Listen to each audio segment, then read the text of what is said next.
Nandyal tension, చంద్రబాబులో frustration. Nandyal ఉప ఎన్నిక ఏపీ ముఖ్యమంత్రి చంద్రబాబు నాయుడులో టెన్షన్ పెంచుతుందా? దీంతో ఆయన ఫ్రస్ట్రేషన్లోకి వెళ్లిపోతున్నారా?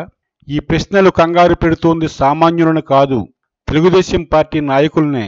చంద్రబాబు వ్యవహరిస్తున్న తీరు, మాట్లాడుతున్న పద్ధతి, సహనం కోల్పోతుండడం వంటివి చూస్తున్న టీడీపీ నాయకులు అధినేతకు ఏమైందంటూ ఆశ్చర్యపోవడమే కాదు, ఆందోళన చెందుతున్నట్లు సమాచారం.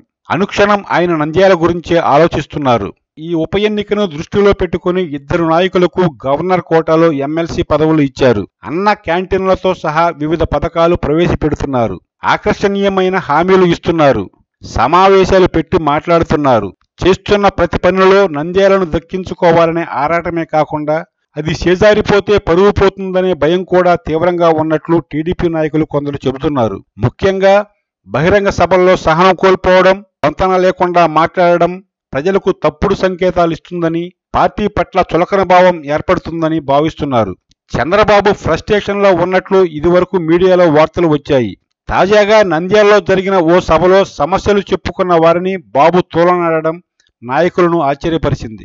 బహిరంగ సభలో చంద్రబాబు మాట్లాడుతుండగా ఇద్దరు లేచి కరెంటు కోతలు, రుణమాఫీ గురించి ప్రస్తావించారు.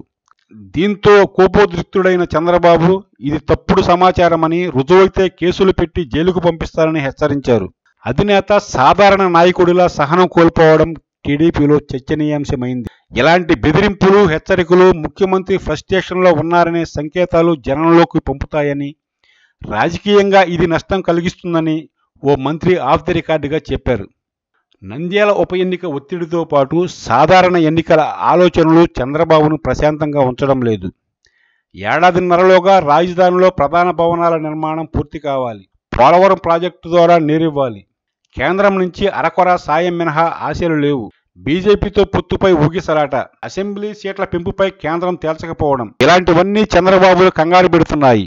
దీనికి తోడు పాలనాపరమైన పని ఒత్తిడి కూడా బాగా పెంచుకున్నారు. నిజానికి ఏ ముఖ్యమంత్రి కూడా చిన్నా చితకా పనులన్నీ నెత్తిన వేసుకోడు.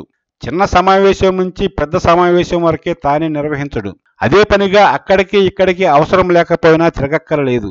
కూల్గా పని చేసుకోకుండా అన్ని పనులు నెత్తిన వేసుకొని చేస్తుండడంతో ఈ మధ్య చంద్రబాబు బాగా అలసిపోతున్నారట.